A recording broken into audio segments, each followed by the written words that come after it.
along to what films I've watched in the month of October. Now I'll split this video into two parts because part two will be what films I watched, 13 films I watched in this from this book that I selected on a different video. I'll put that video down below to what films I did actually pick for the 13 films I watched in October. Horror films from this book, slasher films more or less. So that's going to be part two. Part one is just the other films I watched that weren't included in this 13 horror films. Okay, so the first film I watched was a film that I saw mainly because I'd seen a video on YouTube that was talking about this particular film, and I thought, from the title of it, I thought, I've got to see this film. Now, weirdly enough, it was actually on as a recommended video. It was on to watch the whole film. So I watched the whole film, and I must admit, I had a good time with it. It is absolute rubbish, but rubbish in a good way. And there was a weird thing after it. But anyway, the first one I watched was now how's this for a title? Jaws 5.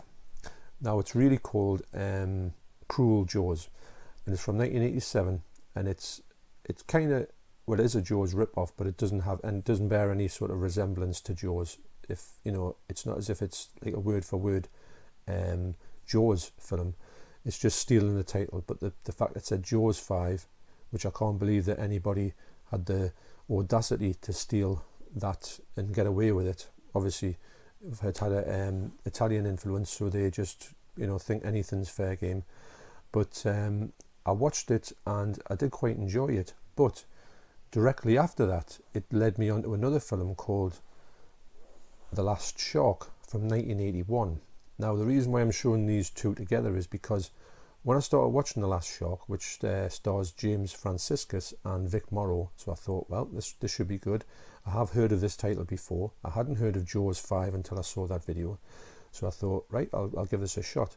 Now, the weird thing about it is that this film is basically, the Jaws 5 like steals practically half of this film. It's funny because there's a lot of things in Jaws 5 that don't really make sense, and the reason why it doesn't make sense is because large chunks of this film, including special effects of the shark isn't that bad actually.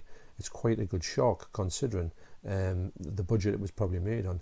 It looks, you know, more or less half believable, and it's got the shark does look like a Bruce shark, and the whole premise of it is on Jaws 5 is that they're sort of just massively, so Jaws 5 is an ultra rip-off of an ultra rip-off. So these two films are highly recommended for me. I don't know how easy they are to find out in the wild. I know Jaws 5's just come out on I think it's Severin, I believe, but it's probably strictly limited.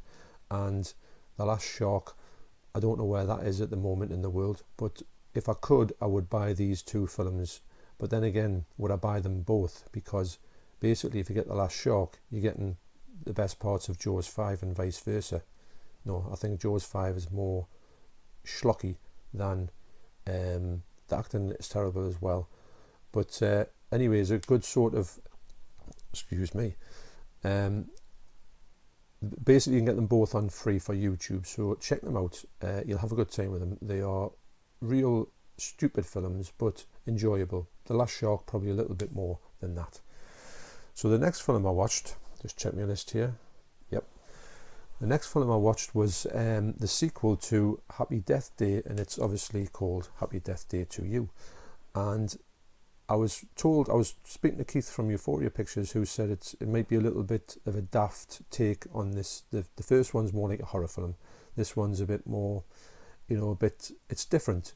But I went in and I thought, right, it is what it is, and I hope it doesn't spoil the first film, because the first film was a really good film for me, you know, in my opinion, and I did really enjoy it. If I'm honest, I tried it more as a comedy. It is more comedic. It is more. It does have explanations as to why Happy Death Day happened, and it does have a good spin on it, and there is sort of some good twists in the tale, and I did really enjoy it. Although, if you're going in thinking this is going to be Happy Death Day the same, it's not the same. It's a little bit more light-hearted it cut back on the horror a bit, but it's got more of a sort of it's sort of explain it without giving too much away, but I do think it's a worthy sequel, and I can't wait to see if they do any more. And on this series. I hope they get the same people in as well, because I like the fact it was exactly the same people. It followed on exactly afterwards, so that's good. I hope they can do that, the same thing. There is, the ending of this does sort of think you can get another film out of it. It does, go there to say there's going to be more. The next film I watched was the 1974 film, The Legend of Hell House. Now this film is released by Scream Factory, and I paid about £14 from Wow HD for this film, and I went in thinking, is it the film? I hadn't seen this film since I was a kid. Now I remember being petrified of this film when I was a kid, and the reason why, I think I saw it far too young. Now when I saw it now, it is creepy. I'm not going to say it's not. It does sort of, there is elements in it that are quite, I was thinking when I was watching it, I was imagining me as probably a 6 or 7 year old watching this, and I knew that there's a few pieces in this which would have really, got under my skin. I went in probably thinking it's a bit like a Hammer House, but it's not like a Hammer House. It's more like a Hammer film. It's more like, since The Exorcist had just come out, it's more like a sort of that one, a bit more psychological. There's a lot more creepiness in it, that sort of, you can see there's a lot of Exorcist influences in a way. And there's a few things that I thought were in it. The bit where I thought the people were on the floor and then flying across the rooms, it didn't really happen. That could be another film, or it could be just me having a nightmare after this film. It did happen in one scene. There is bits of it, but not as much as I thought it was. So I would love to find out if there's another film like that. And also the bit where there's mantelpieces and there's gargoyles on the mantelpieces, and they turn around and look at the people, the wooden faces. That didn't happen, although there was some massive fireplaces in there, and I expected it to happen on every scene with them, but it didn't. So that might be another nightmare / forced memory, but it could have happened in a different film. But irrespective of that, I did really enjoy this film, and it is excuse me, it is one of the creepier films that came out in that time, and it is a great horror film, and I do recommend it. It's got some good performances in it as well, and I'm happy I got it. The next film was a rewatch of a film I watched maybe last month, the month before, September, and it was with my wife's Happy Death Day. Now, this film is, I said to her, will you watch the 2 Happy Death Days? And she says, no, they're going to be too frightening. They're going to be too many jump scares. She hates jump scares. Not the fact is, I think horror fans don't really like jump scares because they find them just like a cheap gimmick. But it has got jump scares in it, but I don't mind them because I do think they're done well, and I think the film is a good film. So she got the regulation pillow out, put it over her face to watch most of the film, but she did in essence think it was a great film, and I knew she'd have a good time with it. So after that, of course, what did we do? We went back another day and watched Happy Death Day to You. And she thought she didn't have the pillow up as many times as she did in the first film, so that shows you it's not the horror film that the first one was. But she had a good time with the series, and she is looking forward to watching the next one. If it comes out in the cinema and we're allowed to go and see it at the cinema, I don't know if she would go to the cinema to see it, but I would like to think she would. If I hope it just carries on in this this tone. So these 2 films, if you haven't seen them, I do recommend you get them. I think you'll have a great time with them. They're very cheap at the minute, so why not? The next film is a film that I've been after seeing for quite a while. It's one of the ones that's evaded me for the longest time, and I saw it on eBay just quite by chance, and I thought, right, I'm going to go for this one, and it is Psychos in Love. Now this film is from 1987, and this is a DVD, and I believe it's from somewhere like Denmark, and it does have some extras on it, although when it first came on, it does say select your language, and it did have an English language, and I thought, oh, I don't believe it, it's going to have 4 subs on it, but it didn't, which I was more than pleased about, because I would have had to take it if that was the only option, but it didn't. You can get rid of the subtitles. And the film, for me, I really enjoyed it, but it might not be for everybody because it's really, really low budget, and I mean low budget. It's probably one of the most low budget films I've ever seen in my life. It has got a really good premise about there's a fella who's a serial killer, and he goes around killing people, and it's got like some talking heads of him saying, well, you know, I go to bars and I do this, and I kill this person and I kill that person. And then it does the same with a woman, and she's talking about her experiences of being a serial killer. Now one day I think the fella met the woman in a bar, and he maybe took her home, and he said later on, he said, look, I've got a confession for you. I was going to kill you because I am a serial killer, but I like you that much that I don't think I'll kill you anymore. And she went, well, how interesting. I'm a serial killer too. So they hit it off. I mean, it's mad. It's so out there, but funny, but low budget. And it's old, very gory, and it's probably got ideas above its station. It's not trying too hard. It does come off as a good film, but I do think that they maybe could have done with a bigger budget, could have done with more. They've got a lot of ideas in this film, but I was surprised at how low budget it was. But I did enjoy it. The picture quality was okay. I do think that if you got it on Blu-ray, I don't imagine how much more you could get on this film on Blu-ray, because I don't know what film processes it was shot in. You know, it's probably shot in a video camera or something, but it's not the most low budget film I've seen. The most low budget film I've ever seen was the film called Violent Shit. I don't know if anybody's ever seen that. I'll probably have to censor that and call it Violent Poo Poo.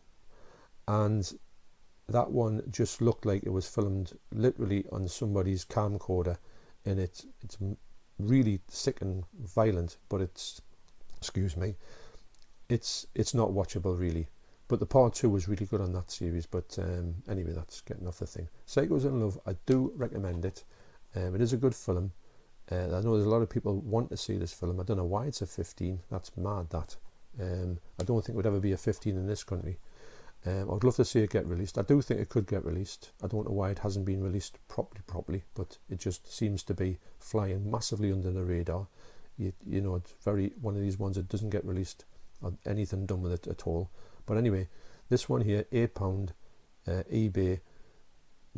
To me, it's good enough. It does everything that I thought it would do, and I wouldn't imagine that the Blu-ray could be any more, and the Blu-ray is quite expensive anyway, so you might save yourself a couple of quid getting the DVD. But I did enjoy it, but beware, it's very low budget. Have I said that before? Yes, I have. The next one was a film that I got off my good friend Keith from Euphoria Pictures, and it was the 4K. Imagine getting the 4K of The Fifth Element. Now, Keith gave this to me because I'd picked some things up from him, and he gave me this as a gesture of thanks, which was quite unbelievable actually. So I did want to watch it anyway, because I did have this impression that it was like an average film, if I can say that. But I haven't watched it. But that was funny because I think I judged it too harshly. Anyway, I went back to it, fresh eyes, put it on, and just thought, right, I'm just going to see where it goes. And I did really enjoy it. I got it because I'd seen this before, and I hadn't really I'd seen the clips of it before and hadn't paid any attention to it. And when I saw the clips, it didn't really make sense, the clips that were shown. But when I watched the film as a whole, I got it. And the visual in it it's something to look at. The 4K in it is amazing. So I would imagine that the UK 4K is exactly the same. And I do recommend this film as a visual treat, as well as the sound quality in here was absolutely brilliant, mate. I've got to admit, it's one of the best soundtracks I've heard on a movie, and I do think that this film is probably underrated. The people who like it really like it, and I thought, is it worth the praise it gets? But yes, I do think it is, and I really enjoyed this. And I want to thank Keith again for giving me this video, this 4K for nothing. Wow. Thank you very much, Keith. I do appreciate that immensely. You get the Blu-ray and the 4K, and also there's my note that he sent me, which was great. Fifth Element. Okay, so the next one I watched was I just had to get a picture of it here. it was a film that I've been wanting to see for quite a while, and then it showed up on Sky Movies, so I thought, right, I'm going to go for this. I didn't know whether to buy it or not. I think it needs a 4K. I think I need to watch it in 4K, because I watched it on high definition in, was it? It might be in ultra high definition in Sky, possibly. No, it was high definition, and it looked amazing, absolutely amazing. And the film itself was pretty good, and it is The Lighthouse. Now, this film was technically it's quite interesting, because it was shot in black and white. It's shot square. In fact, it's shot even smaller than square, believe it or not. And it's how can I put it? The lighting in it is something to behold, because the way they've done the lighting is and there's some technical things about this, that the fact that they had to light the film in a certain way so you get the skin tones, you can see people in the darkness and all that. They've done an amazing job. So this film looks spectacular. I haven't really seen a film like it. Imagine this. It's as if it's it's like a silent. This film could be a silent film. Easy could have been a silent film from 1920. And it's as if they've kind of went back to and made a film exactly like a film from 1920. With a bit of talking in, some great soundtracks to it. The film is quite, how can I put it? It's very atmospheric, obviously, but it's also quite psychological. There's a lot of things in it. What's happening? I don't know what's happening. There's some good standout performances from these two, and I did think a lot. I did think it wasn't going to be as good as it was, and I did really enjoy it. And I will try and get a 4K of it, because it's one of those films that, the fact of it looking so good, it elevates it to like another level. If it was just shot regular, the film would probably be okay, but because of this, I mean, I'm a big fan of black and white, and because of this way that they've shot this film, it's kind of like another string to its bow, if that's something I can say. I'm trying to sort of explain a bit about the technical side of it, and what I don't really know about the technical side of it, if that makes any sense. So yeah, The Lighthouse though, I really do recommend this film. I would like to think it would come out in 4K in some format. I don't want to pay a huge amount for it, but I would definitely like to see the 4K, if it can just get this dark levels to another, but I would imagine the Blu-ray would look fantastic as well. But yes, The Lighthouse, not a bad film. So yeah, so on Halloween, my plan was to watch Halloween 2. I didn't get around to it, sadly, because I started to watch it, but I fell asleep, and it was far too late to do it. We had watched another film on Halloween, me and my wife. My wife wouldn't have watched Halloween 2, it would have been too frightening for her. I would have never got her to do that. Sometimes I can get her into certain, watching certain, but she would never went and touched a Halloween film, although I think she has seen Halloween, although not Halloween 2. So anyway, I will leave that till this month, and I'll watch it this month. But we did watch a film on Halloween, and it was a really good film, and it was The Mighty Peking Man. Now, this is just a blatant rip-off of Jaws, King Kong 1976. This film came out in 1977, and it's, if you can imagine it, it's just exactly the same story with a different, it's sort of like a Bigfoot. It's not really like a monkey man, it's like a gorilla. It's like it's sort of a Bigfoot character, and this film is it's absolutely amazing. For the fact is, there's just so much silliness about it, but I do really rate this film. I watched it once, and I said to my wife, would you want to watch this? She did give us a bit of a look when I put it on, but she did enjoy it actually as well. And it's funny, this jaguar, I think it's a jaguar or a cheetah in here, they see it in the wild, you know, and it sort of comes to them, and you think, oh, they're going to pick it up, and it's going to be like a bit of like a cuddly toy off the, you know, supermarket, and they're going to be wrestling with it. But it didn't. This cheetah must be the tamest cheetah you've ever seen in your life, because they're wrestling with it and doing all sorts of stuff with this thing. And then this lady here, Samantha, she's tamed it. She's like a sort of female Tarzan, and she can communicate with the Peking man as well. It's just mad and bizarre, but thoroughly watchable. I do recommend anybody, if you like films that are like daft, you'll get a good time with this film. We did really enjoy it, and it's got English subs on as well. Not English subs, it's got an English soundtrack as well if you don't want to watch the subtitles. And yeah, 88 films, and it's got a stunning print as well, an absolutely amazing print. Couldn't believe it when I was watching it. I was trying to see if there's any sort of it just says restored uncut transfer,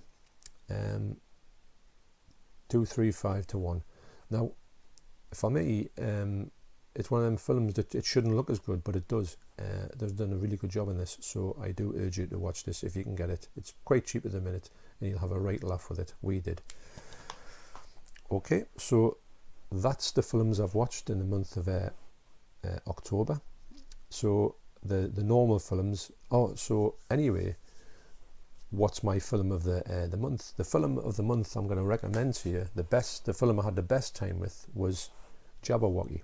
Now this is from 1977, and it is also it's a Criterion edition as well. The DVD was a bit dark. The Criterion here sorts that all out. Got a lot of extras with it. It's a really funny film. It's kind of like a Monty Python film, but not really. It's more of a spectacular watch. The way that Terry Gilliam, who is a Monty Python member, the way he's done that is amazing. It's the look of the film. It just looks as if it was medieval. It looks, all of the sets are just amazingly done, and it's a visual treat for me. I do highly recommend it. It's a very funny film as well, and it's one of the ones in the sort of Monty Python realm that doesn't really get talked about that much. And the fact that Criterion picked it up, well, obviously it shows you that there is something about the film. So my recommended film of the month is Jabberwocky. Okay, so I think it's time for a shout out.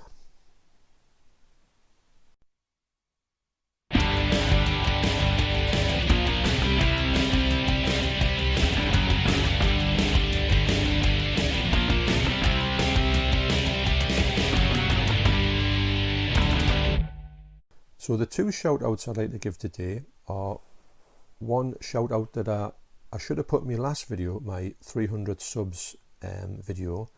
I remember thinking there must be people I've forgotten in here, and these people will probably pop up, the people that I should have said thanks to, who had given me lots of shout outs. And the person who gave me some great shout outs as well is a channel called Alan Scouser. Now, Alan Scouser, he does a lot of reviews for the likes of, he's done a great one of the Wolfman 1941 film with Lon Chaney. He's got a wide taste in films. He likes stuff from like the Hammer, especially Hammer. He gets a lot of sets like Indicator sets. He gets stuff from like 70s. It's more like 70s, I would say, cinema.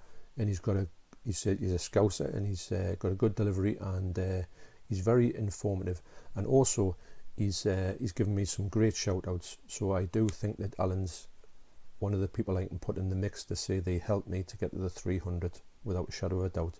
So that's Alan Scouser. So if you go over there, take a look at his channel and give him some subs, that'll be absolutely brilliant. He well deserves it, and he's a good lad as well.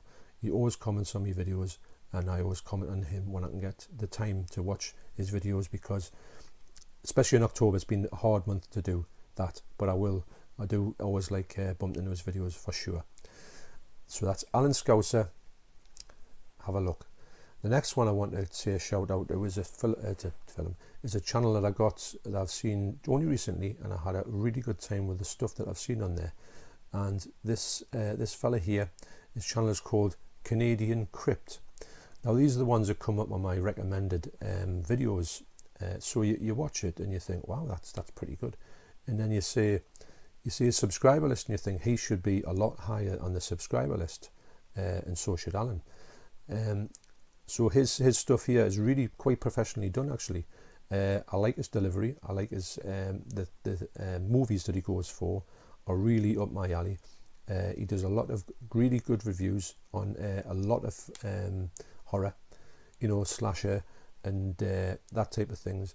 and I do recommend that you check his stuff out. When you check it out, you'll know what I mean about the fact he's got a really good informative take on the horror genre, and I do like his videos as well. I watch his videos when I can, and I do look forward to when he puts new stuff out. So that's Canadian Crypt and also Alan Scouser. That's my 2 shout outs for this video. Okay, so thanks for sticking around to the end. I do appreciate that. And my next video will be the rankings of the 13 films that I watched in this book that I picked. I will put the video down there, down in the link if you want to see it. You can see what films I picked, but they were just purely at random. But I must admit, when I saw the films, I thought there's a few films I thought I'm really going to have a good time with that, and then there's other films I thought, well, they're not that good. They're all right, but I really turned myself round on some of the films, which you'll see in part 2 when I do that. So okay, that's to come. Thanks very much again for the 300 subscribers. It does mean a lot to me. It's just a massive thing to have. Just can't really get my head around it, actually. And I will see you on the next video, so you take care. Cheers.